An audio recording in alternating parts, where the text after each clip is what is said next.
আসসালামু আলাইকুম everyone, welcome to সন্ধ্যাস কিচেন ওয়ার্ল্ড। আজকে আমি আপনাদেরকে দেখাবো কিভাবে একটি স্ট্রবেরি গাছ থেকে অনেকগুলো স্ট্রবেরি গাছ তৈরি করা যায়। আমরা এখন এখানে মাটিটা সরায় নিব। এখন আমরা এই মরিচ গাছটি লাগিয়ে দেব।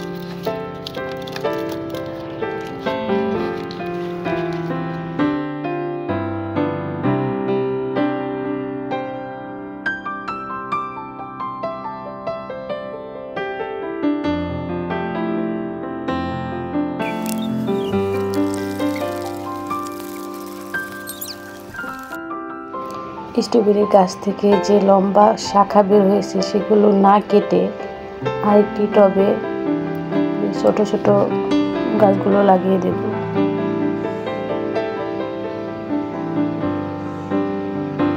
এগুলো এক সপ্তাহ পর্যন্ত রেখে দেবো এভাবেই, আর নিয়মিত পানি দেব।